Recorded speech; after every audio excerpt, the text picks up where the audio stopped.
네, 안녕하십니까. 오늘 웨비나 사회를 맡은 캐덴그래픽스의 박형수 부장입니다. 예, 오늘은 디지털 서플라이 체인 새로운 패러다임이라는 주제를 가지고 헥사곤 ALI에서 오신 남궁진 이사님하고 이야기를 나눠볼 예정입니다. 예, 이사님 먼저 자기소개 좀 부탁드리겠습니다. 네, 안녕하십니까. 반갑습니다. 귀중한 시간 내주셔서 일단 감사드리고요. 저는 과거에 그 물류 기업들, 특히 이제 유통 회사들이나 혹은 글로벌 그 서플라이 체인 솔루션을 만드는 그 회사들, 컨설팅 회사들 등등 커리어를 거치면서 SCM과 그리고 이제 로지스틱스 관련된 프로젝트, 운영 프로젝트나 혹은 솔루션 이제 실행 구축 실행 프로젝트에 다양한 경험을 갖고 있습니다.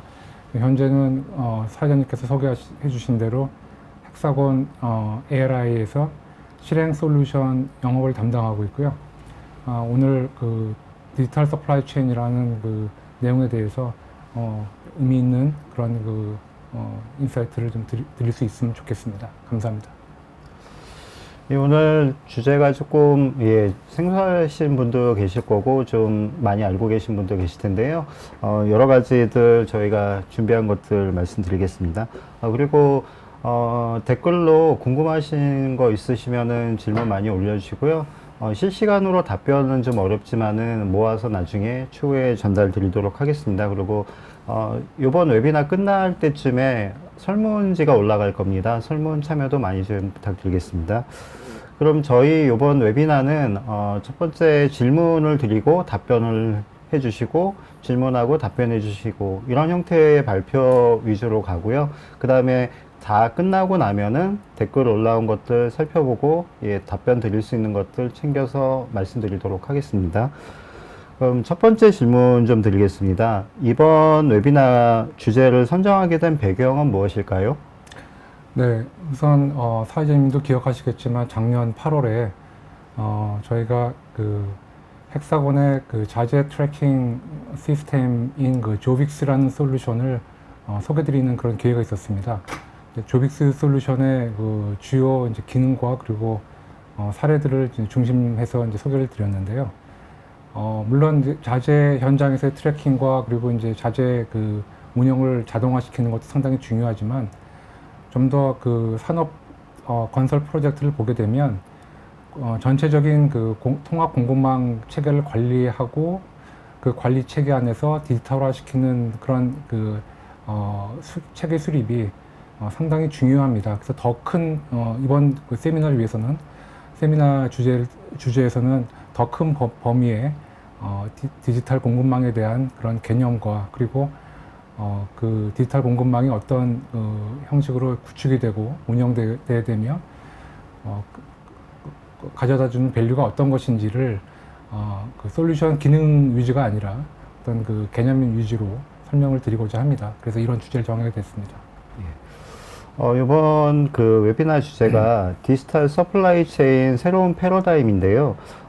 지금 말씀 주셨던 것처럼 배경은 좀 이해하셨을 것 같습니다. 그리고 산업건설 프로젝트 공급망과 다른 산업의 공급망 차이가 무엇이 있을까요?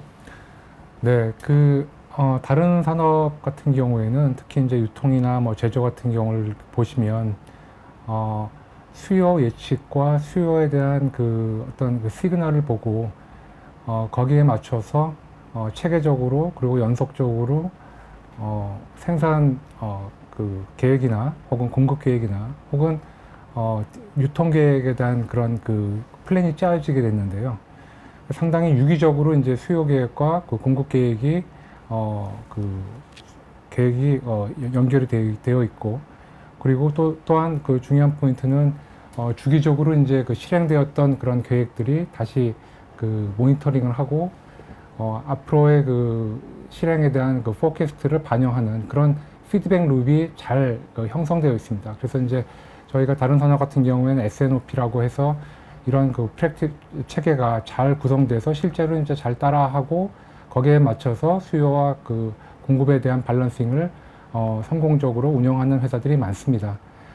한데 산업 프로젝트 같은 경우에는 그런 구조를 이제 가져가기가 어려운 게 아시는 대로 이제 그 디자인 설계 그리고 구매 그리고 물류 시공 이 모든 단계에 거쳐 가지고 프로젝트가 물론 이제 시퀀스라는 그런 순서가 있긴 하지만 그 시공 그 일정을 당기기 위해서 많이 쓰는 프로젝트 방법 중에 하나가 패스트 트랙 스케줄링을 하는 그 기법이 있습니다. 그러다 보니까 각각 말씀드렸던 이런 그 수요나 이런 공급 관련된 그런 그 단계들이 어떤 그 시퀀셜하게 이루어지긴 하지만 동시다발적으로 그리고 또 독립적으로 운영되는 경우들이 상당히 많습니다. 그런 얘기인즉슨 다른 산업 같은 경우에는 수요와 공급을 체계를 세우고 그 체계에 대한 것을 다시 리뷰하고 새로운 그 포캐스트를 할 수 있는 그런 피드백 룹이 가능한 데 비해서 산업 프로젝트는 이제 그런 환경이 상당히 어렵습니다. 그러다 보니까 그 수요 공급의 이제 그 균형을 맞추기가 상당히 챌린지한 부분 첫 번째 있고요. 두 번째는 그 산업 프로젝트 같은 경우에는 수요 중심이라기보다는 그 디자인 엔지니어링과 거기에 맞춰서 자재를 구매하고 조달하는 공급 관련된 공급 드리븐된 그런 그 의사 결정이 많습니다. 하다 보니 이제 실제 그 최종 실행이 이루어지고 있는 현장에서 시공 현장에서의 어떤 변화나 거기에 맞춰서 그 자재나 뭐 인력이나 혹은 기기들을 그 준비하고 있는 그 준비할 수 있는 그런 과정들이 상당히 이제 좀 그 챌린지한 부분들이 있고요. 물론 최근에 어드밴스드 워크 패키지라고 해서 그 피드 단계 혹은 상세 설계 단계부터 프로젝트 그 패키지를 워크 브레이크 스트럭처 WBS 스트럭처로 잘게 쪼개서 엔지니어링 워크 패키지나 혹은 뭐 컨스트럭션 워크 패키지나 뭐 등등의 그런 그 워크 패키지 레벨 단위로 계획을 하고 있는 그런 움직임들이 많습니다. 해서 점점 더 이제 그 현장에서의 그 생산성을 향상시키고 일정을 맞출 수 있는 이제 그런 그 환경을 만들려고 좀 노력들을 하고 있고요. 점점 수요 중심, 즉 공사 현장 중심의 이제 그 공급망 관리를 하는 그런 트렌드를 보이고 있는 건 사실입니다. 네. 그럼 이제 현재 산업 건설 프로젝트에서 자재 공급망 관리는 보통 어떤 방식으로 운영되고 있나요? 네, 그 내용에 대한 설명을 드리기 위해서 이제 그 슬라이드를 좀 준비해 봤는데요. 현재 그 산업 프로젝트, 즉 이제 산업 프로젝트로 하면 잘 아시는 대로 전통적인 그 에너지, 뭐 오일 앤 가스나 뭐 케미칼 그 플랜트를 이제 건설하는 그런 그 산업 프로젝트가 있고요. 또 하나는 이제 그 인프라스트럭처나 혹은 그 AEC라고 해서 그 다른 그 어떤 뭐 데이터 센터 혹은 바이오 파마 플랜트나 혹은 그 세미컨덕터 플랜트 등의 그런 그 이제 그 인프라스트럭처 AEC나 인프라스트럭처를 그 관리하는 스트럭처 플랜트를 건설을 관리하는 그런 그 산업 프로젝트가 다양하게 이루어지고 있는데요. 그 현재 그 공급망 관리 현황을 좀 들여다보면 크게 두 가지 그 요인을 볼 수가 있습니다.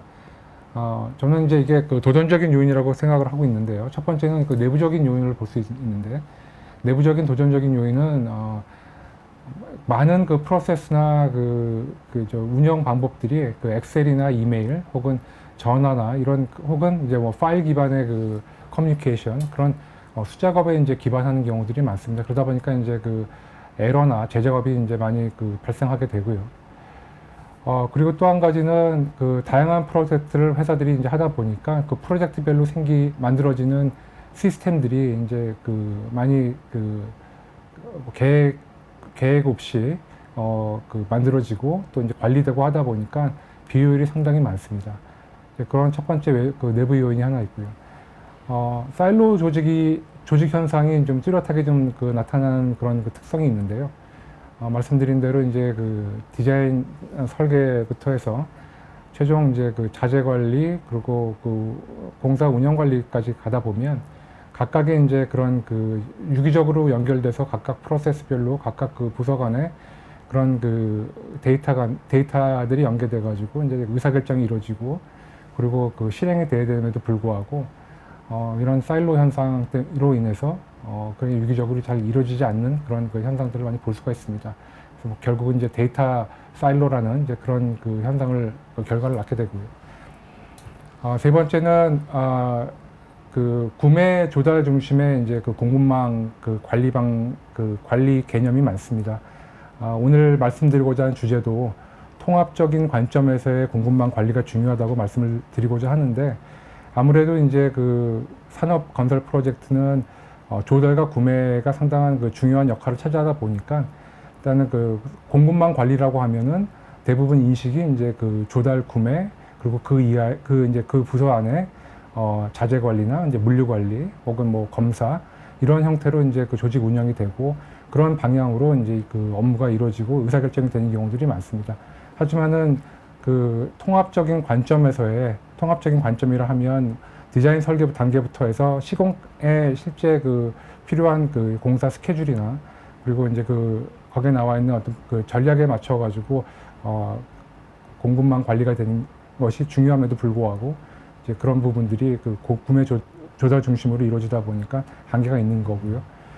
네 번째로는 앞에서 잠깐 말씀드린 대로 이제 산업 건설 프로젝트의 특성 중에 하나가 그런 그 패스트 트랙 그 운영이라는 운영 기법으로 인해서, 프로젝트 운영 기법으로 인해 가지고 그 수요와 그 공급의 균형 조정이 상당히 어렵다라는 말씀을 드렸었는데, 또 몇 가지 챌린지가 이제 거기에 그 현상에 그 더해지는 것들이 그 변화 관리가 상당히 어렵습니다. 근데 특히 이제 변화가 생기는 요인들이 설계에 대한 변화나 혹은 이제 자재 사양에 대한 변화들이 이제 빈번하게 생기게 되는데, 예를 들어서 이제 이미 구매가 결정됐거나 혹은 이제 구매가 완성돼서 자재가 이제 그 현장에 이미 도착했음에도 불구하고 설계단에서의 또 다른 어떤 변경 요청이 생기게 되면 거기에 맞춰서 다시 이제 그 자재 구매를 시작을 해야 되고, 다시 이제 운송을 해야 되고 하는 그런 후속 작업들이 그 변화가 상당히 많습니다.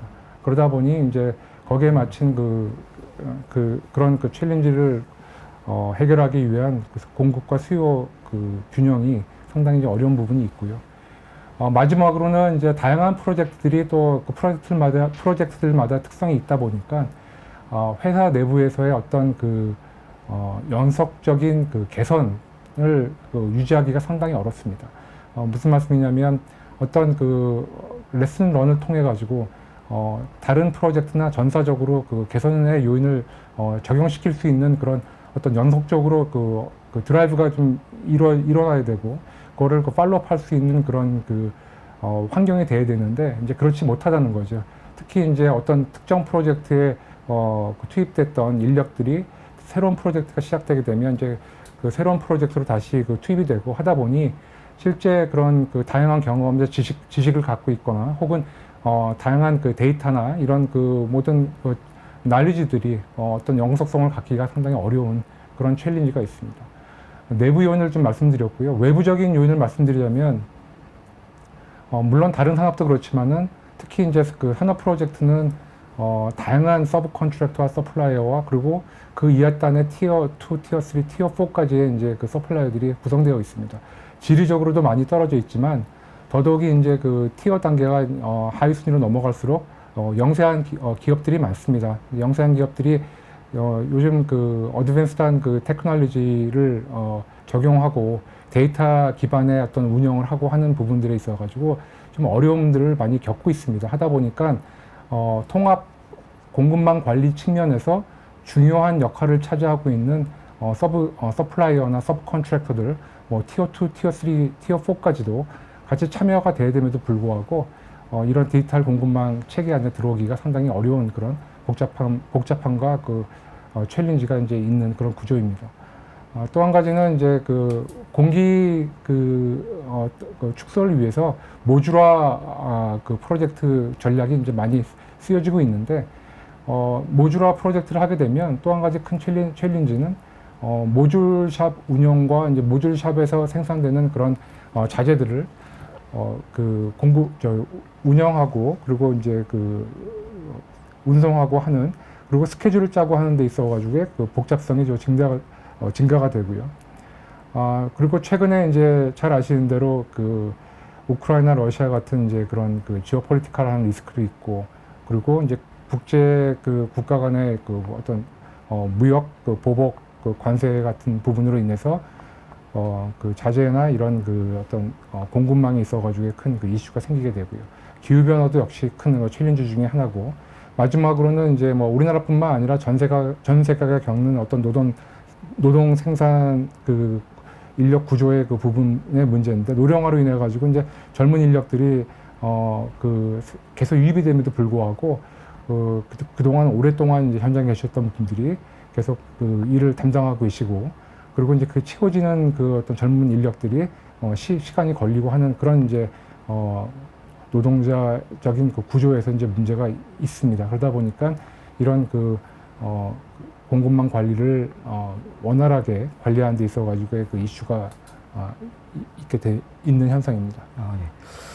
그 질문을 조금 더 드리려고 했었는데 설명을 좀 구체적으로 해주셨기 때문에 이 추가적인 질문들은 좀 넘어가고요. 다음 질문으로 이 건설 현장에서 이렇게 갭 차이가 많이 나는 걸로 알고 있습니다. 그래서 이런 갭을 해소하기 위해 기업들이 이런 디지털 공급망 체계를 구축하면 참 좋을 것 같은데요. 이런 부분들에서 어떤 트렌드나 전략, 기술 등으로 접근하는 것이 효과적일지 그 부분에 대해서 설명 부탁드리겠습니다. 네. 일단 첫 번째로는 제가 그 서두에도 설명드린 대로 그 엔드-투-엔드 공급망 관리가 중요하다는 포인트를 좀 말씀드리고 싶습니다. 그리고 이런 엔드-투-엔드 그 통합 공급망 관리 방향으로 많은 글로벌 회사들이나 선진 기업들이 전략을 짜고 있습니다. 이런 엔드-투-엔드 공급망 관리에 이제 포션을 보게 되면 디자인 단계부터 해서 제작 시공까지 모든 단계를 이제 공급망 관리 범위 안에 놓고 좀 더 자세히 이제 들여다보면 실행 계획을 이제 하게 되는데요. 계획이라 하면 여러 이제 기능에 대한 계획이 될 수 있습니다. 예를 들어서 데이터 관리에 혹은 표준화에 대한 계획이 있을 수 있고요. 그리고 이제 그 구매 조달에 대한 계획 관리가 있을 수 있고, 그리고 운송과 그 물류에 대한 계획 관리가 있을 수 있고, 시공에 대한 또 계획 관리가 있을 수 있죠. 마지막으로는 저희가 공급망 관리 전체의 그 리스크에 대한 관리를 어떻게 할 것인지 또 계획을 할 수가 있습니다. 이런 각각의 그 중요한 그 영역별로의 그 실행 계획을 짜게 되고요. 그 이후 단부터는 이제 실제 이제 실행에 대한 부분들이 들어가게 되는데, 그리고 조달 이후에 이제 구매하고, 그리고 구매된 구매 체계를 하게 된 이제 그 서플라이어 혹은 그 매니팩처러한테 에서 만들어지는 자재의 그 검사를 이제 하게 되죠. 검사 단계에서부터 다시 이제 물류와 이제 운송이란 부분이 들어오게 되고요. 결론적으로는 이제 이런 물류와 운송을 통해서 그 자재가 이제 현장에 들어가게 되면 시공 그 스케줄에 맞춰서 자재 관리를 하는 이런 전체적인 관점에서의 이제 공급망 관리가 필요하다라는 게 이제 큰 방향이고 트렌드입니다. 두 번째 내용을 좀 살펴보자면, 그러한 그 전체적인 그 공급망 관리에서 그 데이터를 어떻게 연결시키느냐가 이제 커다란 또 도전적인 과제인데요. 데이터도 물론 말씀드린 대로 그 데이터 관리 계획부터 해서 그 각각 자재의 그 카탈로그 스펙 관리부터 해서, 그리고 이제 그 디자인 엔지니어링 시스템에서 들어오는 그 3D 데이터를 BOM 자재 리스트에 이제 구축하게 되고요. 자재 리스트를 구축하게 되면 거기에 이제 필요한 머티리얼 리퀴지션을 하는 전략을 세우게 됩니다. 이러한 이제 자재 머티리얼 리퀴지션은 BOM을 통해서도 이제 들어올 수가 있고, 또 한 가지 포인트는 이제 현장에서의 워크 패키지 순서에 따라서 구매를 어떻게 할 것인지 플래닝에 맞춰서 머티리얼 리퀴지션을 이제 하게 됩니다. 제가 말씀드린 각각의 순서는 결국은 이 데이터가 이런 프로세스별로 연결이 된다는 것을 이제 말씀드리고자 하는 부분이고요. 이렇게 만들어진 머티리얼 리퀴지션은 소싱 관련된 이제 포털에서 각각의 이제 서플라이어들이 등록을 하고, 등록된 서플라이어들을 대상으로 이제 RFQ를 이슈하게 됩니다. 이슈한 RFQ에 대해서 이제 서플라이어들이 비딩을 하게 되고요. 비딩한 내용들을 커머셜하거나 테크니컬한 팩터를 가지고 이제 평가를 하게 되고, 그리고 이제 평가에 의해서 이제 계약이 결정되게 되면 계약 이후에는 이런 서플라이어의 그 인스펙션 그리고 엑스퍼다이링과 이런 이제 그 팔로업이 필요한 것이죠. 이런 팔로업 이후에는 이제 그 물류 트래픽을 담당하는 이제 포워딩 회사나 혹은 이제 3PL 회사를 통해 가지고 이제 물류를 어레인지하게 되고요. 이런 물류와 이제 운송을 통해 가지고 자재들이 그 현장에 그 입고가 되게 되면 이제 자재 관리를 현장에서부터 시작하게 되는 것입니다. 입고된 자재들은 ERP 시스템에 이제 인보이싱을 할 수 있는 이제 그런 데이터로 연결이 되고 혹은 입고된 자재가 어떤 계획 대비 더 초과됐거나 혹은 부족하거나 데미지가 난 거에 대한 거를 데이터로 바로 연결을 시킬 수 있고요. 그리고 그런 자재가 현재 어디에 있는지에 대한 로케이션 매니지먼트까지 이제 가능한 그런 데이터 연결이 필요합니다. 그리고 입고된 자재는 재고로 이제 그 기록이 되고요. 이러한 재고들은 초반에 말씀드렸던 워크 패키지의 그 순서에 따라서 그 소프트 얼로케이션이라 해서 이제 어떤 그 자재에 대한 예약을 이제 그 하게 됩니다. 해당 그 워크 패키지 이제 그 수행을 하기 위해서요. 그래서 이제 거기에 따라서 자재 피킹이나 그 이슈를 하는 이런 전체적인 그 라이프 사이클, 자재에 대한 라이프 사이클을 엔지니어링 단계부터 해서 시공 단계까지 데이터 연결을 해서 어떤 밸류 체인을 만들 수 있다라는 이런 부분들이 하나의 또 트렌드 중에 하나입니다. 세 번째 말씀드릴 수 있는 것은 자동화 부분인데요. 자동화는 어떤 프로세스 상의 자동화도 있고 혹은 현장에서의 자동화도 있을 수 있습니다. 제가 소개드리고 싶은 거는 오늘 그 현장에서의 그 자재 트래킹에 있어서의 자동화를 좀 말씀드리고자 하는데요. 왼쪽에 보신 그 그림처럼 이런 그 광활한 야드에서 각 야드별로의 그 어떤 특성에 따라서 그 존과 혹은 그 어떤 구역을 만들게 됩니다. 근데 그 구역에 그 각각의 이제 그 GPS 유도 경로를 지정을 하게 되고요. 이 각각의 지정된 그 섹션별로 특정 자재가 그 재고 형태로 이제 그 기록이 되게 되면 그 자재의 스테이터스가 상태가 어떤 형태로 바뀌어야 된다는 것을 룰을 정하게 됩니다. 이러한 이제 기술을 보통 저희가 이제 GPS 기술과 그리고 각각의 자재의 IoT 센서링 그 디바이스를 이제 그 부착함으로 인해 가지고 자동으로 이제 그 데이터를 콜렉션할 수 있는 그런 테크놀로지를 이제 이용하는 건데요. 저희가 이제 이런 부분들을 그 지오 컨텍스츄얼라이제이션이라고 이제 저희가 그 명칭을 하고 있습니다. 해서 특정 자재가 어떤 특정 지역에 들어가게 되면 자연적으로 그 자재가 현재 어떤 상태에 있다는 것을 자동적으로 알 수 있는 그런 자동화의 한 예입니다. 이런 현장에서의 이런 그 자동화 그 업무 프로세스를 하는 것 외에도 잘 아시는 대로 이제 그 필요한 그 어떤 리포팅을 생성하거나 혹은 아까 초반에 말씀드렸던 그 BOM 단계에서 자재 MTO를 생성하고 그리고 생성된 MTO에서 이제 머티리얼 리퀴지션을 하고 PO를 구성하고 이런 모든 단계들도 데이터 연결뿐만 아니라 프로세스 자체를 시스템에서 자동화시킬 수가 있습니다. 이제 그러한 그 자동화들도 하나의 큰 트렌드로 볼 수가 있는 사례 중에 하나고요. 또 한 가지는 이제 그 IoT 센서 기반의 그 데이터 수집이 상당히 그 큰 트렌드를 이제 자리 잡고 있는데요.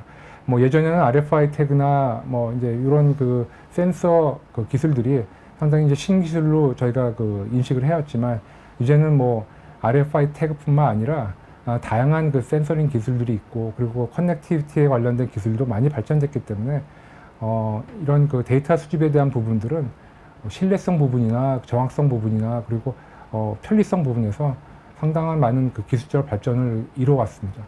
제가 지금 그 슬라이드에서 보여드리고 있는 내용들은 왼쪽에는 이제 그 RFI 태그를 이용했을 경우에 자재에 부착된 RFI 태그가 이런 그 현장의 그 게이트에 설치해 놓은 게이트 리더기를 통과하게 되면 자동으로 이제 그 데이터가 수집이 되고 아까 말씀드렸던 그 지오 컨텍스츄얼라이제이션의 개념과 비슷하게 이 그 게이트를 통과하게 되면 자재가 도착했다는 이제 스테이터스로 바뀌는 이제 그런 내용으로 그 자동화가 또 이루어질 수 있습니다.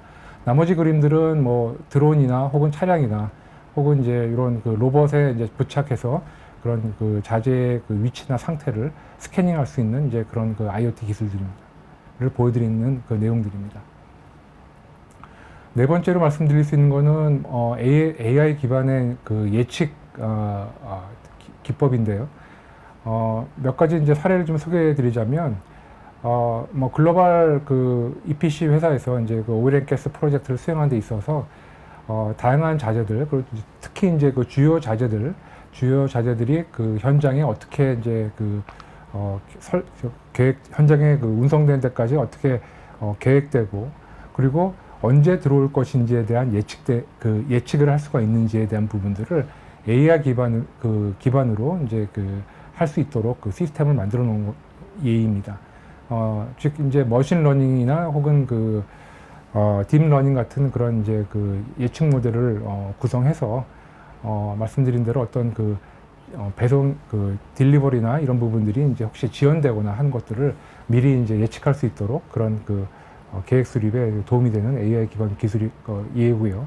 또 한 가지는 그 마찬가지로 그 글로벌 EPC에서 AI 그리고 머신러닝 기법을 이용해서 특별히 이제 그 공급 서플라이어들의 그 리스크 관리, 그러니까 서플라이어들에 대한 그 어떤 평가 기준을 팩터로 놓고 그리고 외부적인 요인들, 그리고 그런 내용들을 외부적인 요인을 하면 이제 뭐 어떤 기후나 그런 분쟁 요인이나 혹은 어떤 그 외부 어떤 무역에 대한 경제에 대한 어떤 그 트렌드나 이런 것들을 다 감지해서 어떠한 그 리스크가 있는지, 어떤 서플라이가 어떤 그 자재에 대해서 공급에 관련된 혹은 그 공급에서 품질에 관련된 리스크가 있는지를 미리 그 예측할 수 있는 그런 그 관리 플랫폼을 적용하고 있는 예고요. 두 가지 더 설명을 드리자면 그 시공 현장에서의 그 자재 워크 패키지 기반의 이제 그 스케줄을 기반으로 해서 어떠한 자재가 얼마만큼의 그 수량 산출이 돼야 되고 조달이 돼야 되는지를 최적화할 수 있는, 그리고 조달 그 타이밍까지도 이제 그 최적화할 수 있는 이제 그런 AI 기법이 있고요. 마지막으로는 이제 그 건설 현장에서의 그 레이다운부터 실제 이제 그 설치 장소까지 이제 수많은 그 트레일러나 이제 이런 그 이동 그 장비들이 있는데, 그런 이동 장비들이 어떤 그 경로로 그 운영을 해야지만 가장 그 어떤 안전적인 측면과 어떤 그 혼란과 이런 부분들을 없앨 수 있는지에 대한 거를 최적화할 수 있는 이제 그런 그 러닝 기반의 그 AI 기술을 도입한 그런 예들이 있습니다. 이것도 큰 트렌드 중에 하나입니다. 마찬가지 이제 그 내용인데요. 워크 패키지 그 리포트들을 이런 대시보드 형태로 이제 그 분석을 하고, 이러한 그 워크 패키지 내용들 여기서 그 어떤 현상에 대한 것만 살펴보는 게 아니라, 워크 패키지가 예를 들면 뭐 그 도착했는지 언제 도착할 것인지에 대한 거를 어떤 프로그레스 체크하는 현상만에서 끝나는 것이 아니라, 이걸 기준으로 이제 AI 엔진에 그 적용함으로 인해서 어떤 그 공사 진척률이 보여질 것인지, 그리고 어떤 특정 그 워크 패키지가 지연될 수 있는 확률이 얼마만큼 되는지, 그럼으로 인해서 어떤 워크 패키지에 대해서 우선적으로 작업을 시작해야 되는지에 대한 그런 이제 의사결정까지도 가능하게 해주는 그런 AI 엔진을 사용하는 그런 예들이 있습니다. 마찬가지로 이제 그 실행 관련된 자재 실행 관련된 이제 트래킹 데이터들을 이렇게 모니터링 하고요.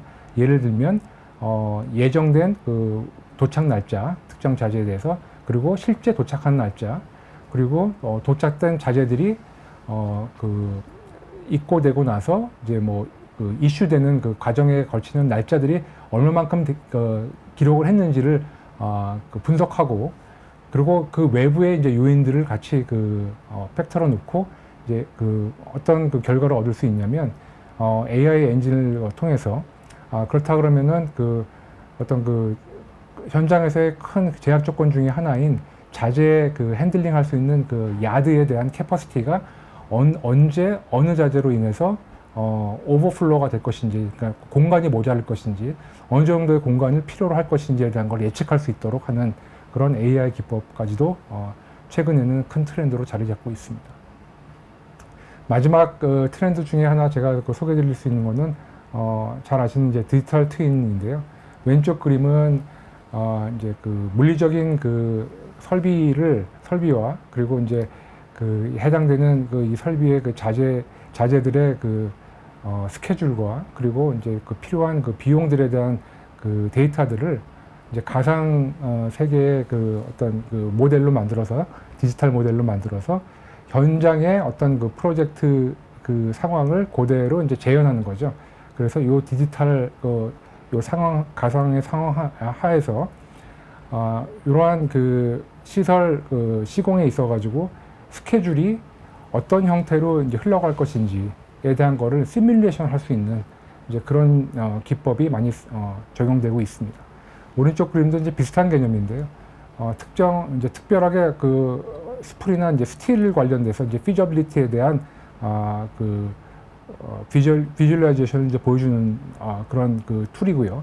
이런 디지털 툴을 통해서 이 스프리나 스틸에 대한 그 배관이나 이제 그 철골에 대한 그 시공 어떤 그 연계나 그리고 어떤 간섭이나 이런 부분들을 이제 확인하고 더 나가서 이러한 그 시공 그 계획의 스플과 스틸에 대한 그 계획 워크 패키지 계획과 더불어서 이런 실행을 하기 위해서는 앞단의 그 설계 단계부터 해서 공급망 공급 계획이 어떻게 돼야 되는지, 어떤 자재가 언제 그 구매가 돼야 되는지, 그리고 어떻게 그 자재 그 인벤터리를 가져가야 되는지까지도 구성할 수 있도록 그런 그 시뮬레이션을 제공하고 있습니다. 예, 지금까지 그 여러 가지 사례하고 트렌드, 뭐 전략, 기술들을 소개해 주셨는데요. 궁금하신 점들은 그 댓글창에 질문 많이 남겨주시고요. 말씀드린 것처럼 실시간으로 답변 못 드리는 부분들은 추후에 답변을 드릴 수 있도록 모아서 전달 드리도록 하겠습니다. 다음은 그 산업건설 분야에서 디지털 전환이 지금처럼 활발하게 이루어지고 있는 것 같은데요. 글로벌 사례도 좀 궁금합니다. 글로벌 사례가 어떤 게 있고, 이런 기업들은 어떤 방식으로 디지털 공급망을 도입했고, 성과는 어떻게 내고 있는지, 이런 것들 설명 부탁드리겠습니다. 네, 제가 그 두 가지 그 사례를 좀 말씀드리고자 하는데요.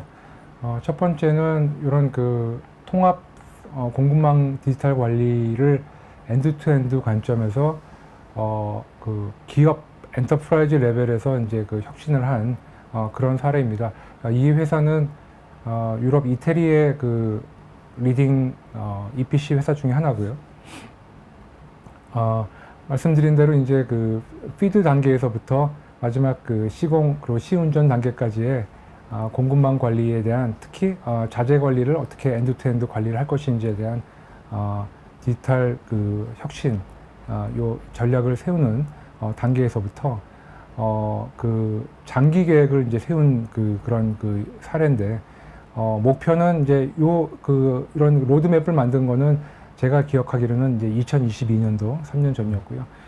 8년 목표로 2030년까지 이러한 그 엔드-투-엔드 머티리얼 매니지먼트 체계를 만들므로 인해서 각각의 이제 그 수행하는 프로젝트의 오펙스를 최대한 평균적으로 30% 이상은 절감시켜야 된다라는 그런 목표를 내세웠고, 궁극적으로는 이 그림에서 보셔서 아시겠지만 이러한 그 디지털 혁신들이 그 발주처, 즉 고객의 그 설비 운영에 어떠한 임팩을 주고 어떠한 밸류를 줄 것인지에 대한 그 방향과 같이 이제 그 일치하여 이런 전략과 이런 그 디지털 그 혁신 프로젝트가 이루어졌습니다.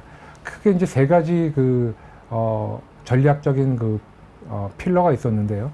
첫 번째로는 이제 그 소위 말하는 이제 아자일 그 방법을 이제 썼는데 중요한 포인트는 그 IT 팀이 그 주도하는 그런 그 디지털 혁신 그런 프로젝트가 아니고 현장에 그 현업에 있는 프로세스 오너랑 저희가 이제 그 얘기하는 그런 그 시티즌 디벨로퍼 현업에서 그 로우 코드 플랫폼을 가지고 쉽게 이제 그 앱을 혹은 어떤 그 자동화를 구성할 수 있도록 그런 그 능력이 되는 이제 그런 현장에 있는 그 현업에 있는 분들과 같이 이제 그 협업을 해서 1주에서 한 2주 정도의 단위로 이제 그 아자일 그 워킹 스프린트 전략으로 이제 프로젝트를 수행하게 됐고요. 또 한 가지는 이런 각각의 이제 그 이 디지털 혁신에 해당되는 그 영역들에 대해서 전체 그 엔드-투-엔드 관점의 통합 디지털 공급망 관리 관점에서 어떤 그 프로세스에 영향을 미치는지를 그 비즈니스 밸류 그 어세스먼트 관점에서 이제 평가를 했습니다. 그 평가에 따라서 이제 우선순위를 결정해서 이런 그 혁신을 그 단계를 거치게 되었고요. 마지막으로는 검증된 시스템, 그러니까 검증된 서드 파티 시스템과 그리고 이제 그 최신 기술들, 아까 제가 잠깐 설명드렸던 뭐 IoT나 혹은 그 AI나 뭐 디지털 트윈 같은 그런 기술들을 최대한 활용해서 이런 그 혁신을 이제 이끌어 나가는 그런 그 배경이 있는 사례였습니다. 조금 더 들여다보면,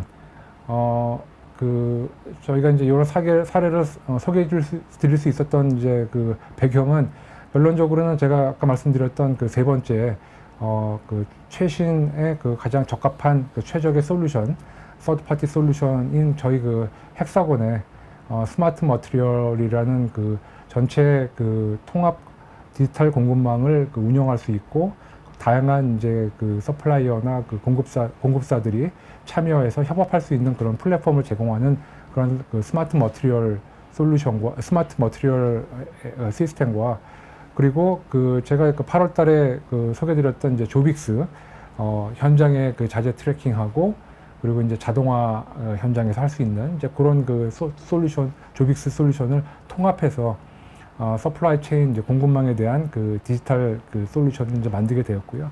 이 구성으로 인해서 이제 그 자재 데이터 관리를 관리부터 해서 이제 BOM이나 그리고 그 이웃단의 조달 구매 이런 그 모든 그 과정을 이제 자동화하고 데이터 간에 이제 연결시킬 수 있었고요. 그리고 이제 조달 구매를 SAP 이제 ERP 시스템과 연계해서 실시간 인터페이스에서 이제 뭐 어카운팅이나 혹은 구매 관리에 대한 이제 그런 그 계약 관리에 대한 부분들도 이제 운영할 수 있었던 그런 포인트가 있었고요.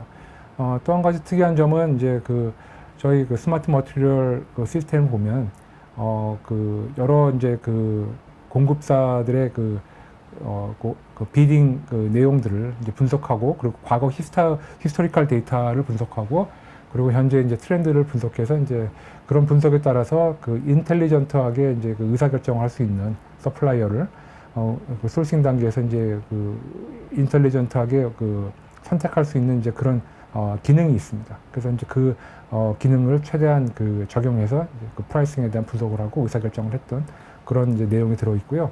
마지막으로는 그 조빅스 시스템을 최대한 이제 활용해서 이 그 현장에서의 그 자재 트래킹과 그리고 그 현장에서 이제 시공 관련된 그 스케줄과 관련해서 자재에 대한 그 준비에 대한 부분들을 최대한 최적화할 수 있는 이제 그런 그 내용들이 들어가 있는 그런 그 사례가 하나 있습니다.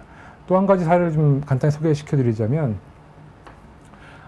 이런 그 초반에 보셨던 그 엔터프라이즈 레벨의 그 디지털 공급망 혁신에 대한 그런 그 사례와 좀 대비해서 하나의 그 메가 프로젝트에서 이제 적용한 사례입니다. 저희 이제 고객분들 중에서 이러한 그 메가 프로젝트에 저희 그 이런 서플라이 체인 디지털 공급망 솔루션을 적용하는 케이스들이 상당히 많은데요. 이제 그 원인 중에 하나는 이제 그 발주처들이 여러 이제 조인트 벤처로 참여하는 그 EPC 회사들이 각각 자체의 그 자재 시스템이나 혹은 뭐 구매 시스템이나 뭐 설계 이제 그 자재 관리 시스템 이런 그를 쓰다 보니까 이제 그 데이터 연계나 이제 전체 프로세스 연계에서 상당히 이제 어려움이 이제 생기는 거죠. 이제 그런 부분들을 해소하기 위해서 이제 발주처 입장에서 각 EPC 그 조인트 벤처에게한테 저희 솔루션을 이제 그 레코멘데이션 해서 적용되는 경우들도 종종 있습니다. 그래서 그런 케이스 중에 하나고요. 이 케이스 같은 경우, 이 사례 같은 경우에는 이제 구미에서 미주에서 그 LNG 프로젝트에 적용됐던 사례인데 상당히 이제 큰 메가 프로젝트이다 보니까는 자재 그 컨트롤해야 되는 그런 그 종류뿐만 아니라 수량도 상당히 많고 그리고 자재의 그 움직임도 상당히 이제 많은 그런 프로젝트여다 보니까 이제 그 챌린지가 상당히 많았고요. 이제 그런 챌린지들을 해소하고 그런 리스크를 이제 그 해소하기 위해서 이제 자재 통합 관리 실행 플랫폼을 이제 만들게 됐고요. 오른쪽에 보시는 이런 그 시스템 아키텍처 상당히 복잡하지만 자세히 볼 수는 없지만 이제 제가 좀 중요한 포인트를 말씀드리자면 서플라이 체인 관련된 공급망 관련된 그 시스템들과 그리고 엔지니어링 관련 디자인 관련된 시스템들 그리고 도큐멘테이션 문서 관리 시스템들 그리고 중간에는 이제 각각의 시스템들이 그 연계될 수 있는 어떤 하나의 그 데이터 소스 허브를 만들어 놓고요. 그리고 그 자체 갖고 있는 이제 레가시 시스템과 연계될 수 있도록 데이터끼리 혹은 이제 프로세스끼리 이런 형태의 이제 시스템 아키텍처를 구성했고요. 그중 이제 특히 아까 말씀드린 대로 저희 헥사곤의 스마트 머티리얼과 조빅스 시스템을 적용하고 그리고 그 외에는 이제 워크 패키지 구성 시스템과 이제 그 파워 BI를 구성해서 이런 리포팅이나 그런 분석에 대한 부분들을 이제 강화하는 그런 사례입니다. 결론적으로는 말씀드린 이제 그 파워 BI를 통해서 이런 그 자재에 대한 그 트래킹, 조빅스 시스템이나 스마트 머티리얼을 통해서 나오는 자재 데이터의 트래킹을 구성하고 그리고 조빅스 시스템에서 나오는 자재의 그 현황에 대한 위치 추적에 대한 부분들을 이런 맵상에서 이제 자세히 볼 수 있는 이제 이런 실시간 데이터를 이제 공유하게 되었고요. 그러므로 인해서 이제 오른쪽에 보시는 전체 그 통합 공급망 관리에 있어가지고 가장 중요한 이제 그 실시간 가시성과 투명성을 제공하게 됐고 결론적으로는 이제 그 시공 현장에서의 스케줄 관리랑 그리고 그 리스크에 대한 부분들을 최대한 줄일 수 있는 그런 효과를 얻게 되었습니다. 예, 지금까지 기술 도입이 어떻게 진행됐는지 좀 들어봤습니다. 근데 이게 사실 새로운 기술 도입이 쉽지는 않았을 것 같은데요. 뭐 조직의 어떤 저항 같은 것도 있을 것 같은데 이런 것들은 어떤 게 있었는지 좀 소개 좀 부탁드리겠습니다. 네, 맞습니다. 결국은 이런 디지털 공급망 혁신 프로젝트 같은 경우에는 어떤 위험 요인과 불확실성이 상당히 많습니다. 특히 이제 그 요인 중에 하나가 그런 인적 요인으로 생기는 이제 부분들인데요. 예를 들면은 어떤 거부감들이 있는 거예요. 거부감이 처음 있습니다. 기존에 했던 그 시스템도 잘 적용되고 전혀 문제가 없는데 왜 새로운 시스템을 써야 되는지 하는 그런 거부감부터 해서 또 한 가지는 여러 이제 부서별로의 이제 사일로 현상으로 인해서 어떤 프로세서 각각 부서 간의 프로세스 연결 포인트나 데이터 연결 포인트가 있는 경우에 책임지겠다는 그런 조직이나 이런 인력 부족이 일단 인력이 없다 보니까 거기에 생기는 그 문제로 생기는 이제 챌린지가 있고요. 마지막으로는 각각 담당자 혹은 각각의 이제 부서에 연결되는 KPI와 이런 디지털 공급망 솔루션 프로젝트와의 연계성이 사실은 좀 이렇게 타이트하게 관계되지가 않다 보니까 결국은 이걸 잘하면 나한테 무슨 이득이 있지라는 근본적인 질문을 하게 됩니다. 그러다 보니까 이제 저항이 많이 생기게 되고요. 그러므로 인해서 이제 이제 프로젝트가 성공적으로 잘 안 되는 경우들이 상당히 이제 부지기수로 있습니다. 이제 이런 부분들을 좀 해소하기 위해서 제가 글로벌 사례들을 경험한 거나 사례를 살펴본 거를 말씀 좀 드리자면, 아까 초반에 말씀드렸던 유럽의 리딩 EPC 회사가 디지털 혁신을 위해 가지고 적용했던 현업 현장의 프로세스 오너랑 시티즌 디벨로퍼 결국 현업에 있는 이분들이 이제 어떤 중심이 돼서 현장 중심의 어떤 보이스나 현장 중심의 랭귀지를 사용하고 현장 중심의 필요에 따라 가지고 프로세스를 개선하고 거기에 맞는 시스템을 만드는 이제 그런 디렉션을 가다 보니까 이제 그런 부분 속에서 많이 이제 성과를 보게 되고요. 또 한 가지는 아까 제가 말씀드렸던 두 번째 메가 프로젝트 지금 슬라이드 그대로 나와 있지만은 이 프로젝트를 실제 실행했던 EPC 회사도 이런 메가 프로젝트의 저희 공급망 관리 헥사곤 솔루션을 적용하기 전에 작은 프로젝트의 파일럿 개념의 실행을 한번 했었습니다. 실행을 통해서 이제 어떤 관리 포인트나 어떤 안정화에 대한 부분들을 확신을 얻게 됐고요. 그러므로 인해서 이제 주변 관련 부서들한테도 이제 어떤 이런 프로젝트에 대한 동의를 얻는 데 있어가지고 성공적인 그런 과정을 겪지 않았나 생각이 듭니다. 예, 설명 잘 들었습니다. 그러면 이제 디지털 공급망 솔루션 효과를 어떻게 정량적으로 측정할 수 있는 방법이 있을 것 같은데요. 어떻게 하면 될까요? 네, 일단은 그 정량적으로 측정할 수 있는 방법들은 이제 각각의 그 항목들, 그러니까 예를 들면 그 자재 관리가 됐건 혹은 자재 그 MTO 추출부터 해서 퍼체이싱 그 프로세스로 넘어가고 그리고 이제 운송 딜리버리 하는 뭐 이런 모든 일련의 각각 과정별로 저희가 어느 정도의 임팩이 있을 것인지에 대한 거를 이제 저희가 평가할 수가 있는데요. 수량적으로요.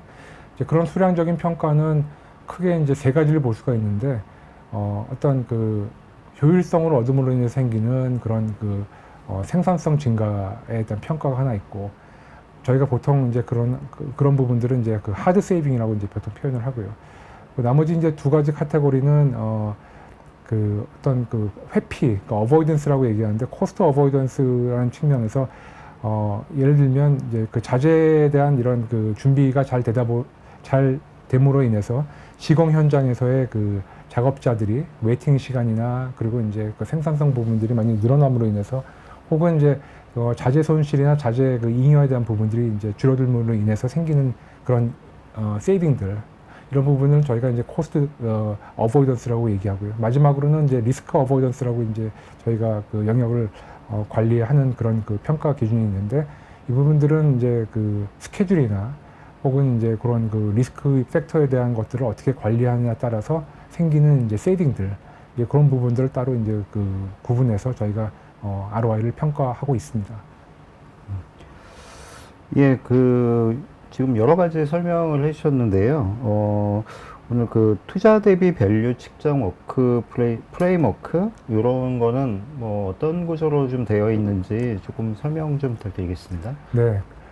비즈니스 밸류 평가는 앞전에서 말씀드렸던 그런 디지털 혁신 프로젝트 같은 중요한 아주 큰 어떤 변화를 하는 데 있어 상당히 중요한 부분이고요. 그러기 위해서는 이제 도입 단계부터 해서 그리고 구축 단계에서부터 전 단계에서부터 기대되는 그런 어떤 평가에 대한 항목들을 미리 이제 구성해서 그런 내용들을 일단 서로 협의해서 디스커버리 단계에서 이제 밸류를 평가하는 단계가 먼저 필요하고요. 그 다음에는 이제 실제 구현되고 나서 특정 솔루션 구현되고 나서 운영이 된 일정 기간 이후에 목표했던 대로 혹은 저희가 예상했던 대로 운영이 되었는지에 대한 평가를 하는 그런 밸류 리얼라이제이션 단계가 상당히 중요합니다. 그러니까 이런 디스커버리 단계부터 해서 리얼라이제이션 단계까지 밸류 평가하는 그런 프레임워크가 같이 연계돼야지만 저희가 초반에 세웠던 그런 평가 단계에서 마지막 실현을 최대한 플랜 대비 이룰 수 있는 중요한 어떤 프로세스를 저희가 실행할 수 있는 프레임워크라고 생각이 듭니다.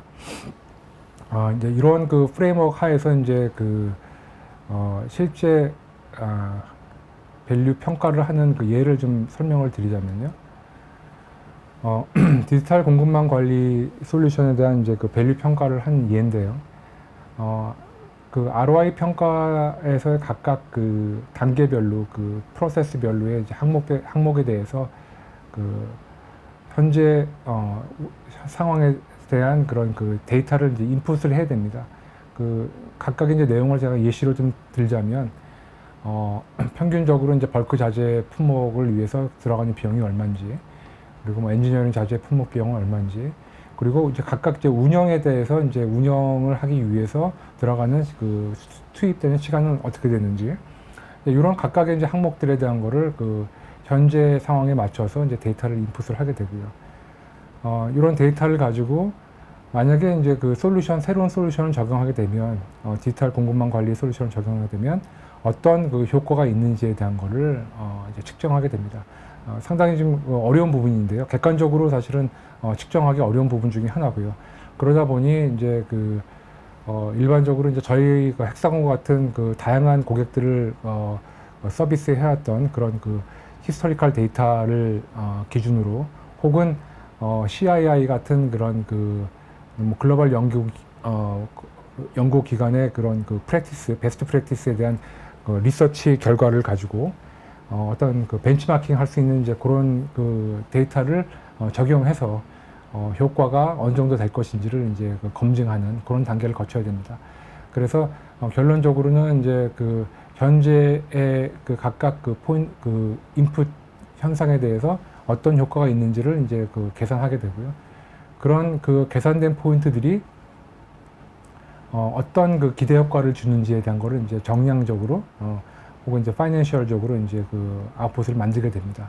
그래서 각각 항목별로 어떠한 그 프로핏이 생길 것인지에 대한 부분을 만들게 되고요. 마지막으로는 이제 결국은 이런 그 리턴을 위해서 어떤 그 인베스트먼트가 필요한지, 그게 뭐 소프트웨어가 됐건 혹은 뭐 트레이닝이 됐건 혹은 뭐 하드웨어가 됐건 각각의 이제 이런 그 디지털 혁신에 필요한 각각의 비용들 부분들을 기간별로 산정해서 이제 그 인베스트에 대한 그 파이낸셜 측면을 이제 그 인풋 자료를 넣고요. 마지막으로는 이제 그 ROI 계산을 이제 그 인풋 대비 얼마만큼의 리턴이 가능한지 시기적으로 저희가 이제 측정할 수 있도록 이런 형태로 이제 그 밸류 저 가치 측정을 이제 하는 경우들이 있습니다. 결론적으로 이제 그 제가 말씀드렸던 프레임워크나 이런 그 밸류 측정 기법들을 최대한 잘 하는 것이 상당히 그 프로젝트 시점부터 중요한데요.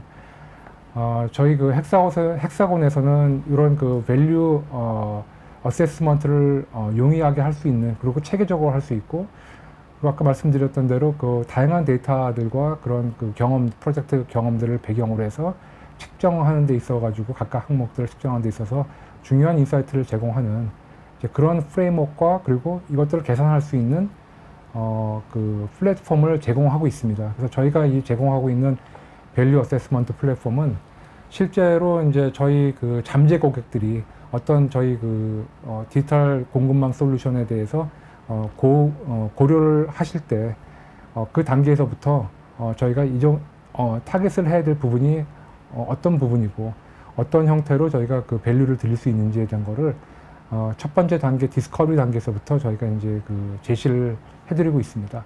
결론적으로 이제 잠재 고객분이 저희 솔루션의 그 가치를 느끼시고 솔루션 결정을 구축 결정을 하시게 되면 구축 이후에 아까 말씀드렸던 그 리얼라이제이션 단계에서 어느 정도의 이제 효과가 나왔는지 부분도 지속적으로 관리를 하는 그런 프레임워크 안에서의 이제 그 서비스를 제공하고 있고요.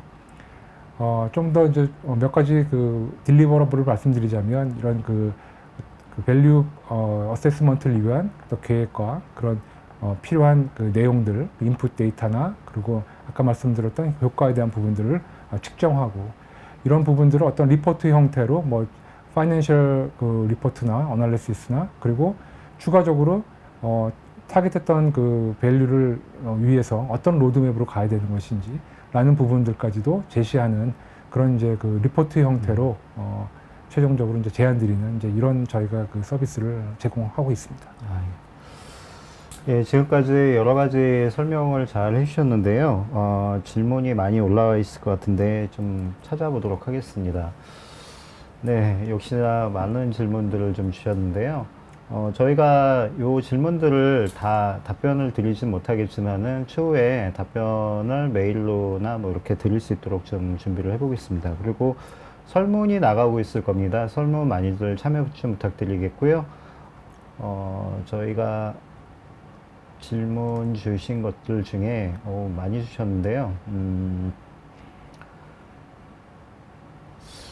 요 디지털 공급망 관리 솔루션이나 뭐 어떤 구축이나 이런 것들을 하고 나서 혹시 뭐 비용 절감 효과 이런 것들 궁금해 하실 것 같은데 그 좀 어떤 게 있을지 조금 짚어주시겠습니까? 네, 잠깐 제가 그 말씀드렸던 그 내용에 포함되긴 하는데요. 저희가 이제 비용 절감에 대한 큰 포인트를 이제 세 가지로 아까 그 구분을 해서 말씀드렸는데, 어떤 그 자동화를 통해서 업무 자동화나 어떤 그 현장에서 운영 자동화를 통해 가지고 생기는 그런 이제 그 생산성 향상에 대한 세이빙이 큰 포인트가 있고요.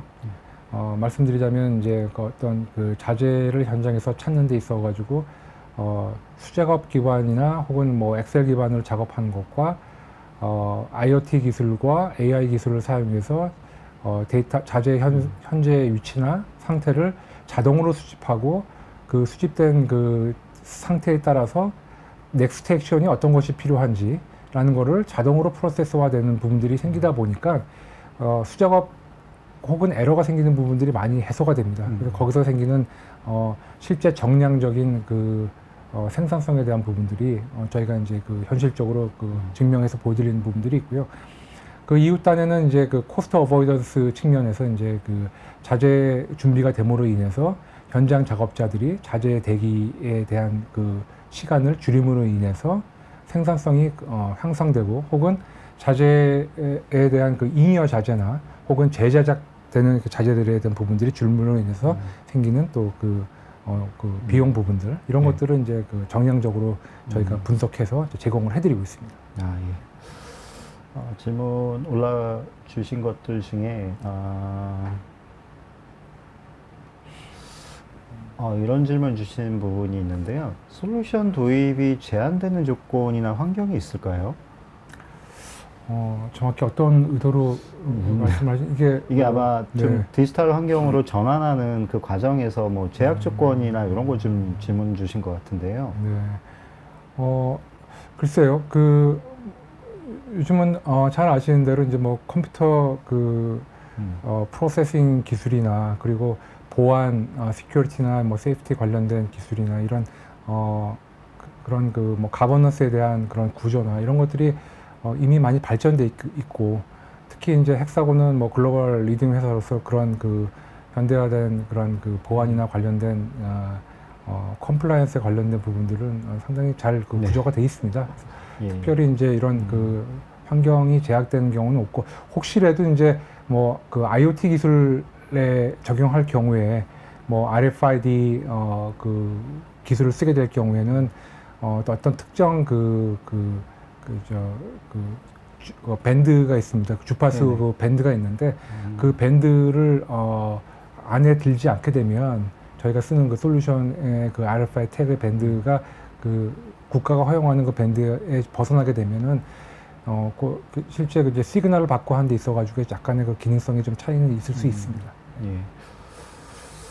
질문 주신 것들 중에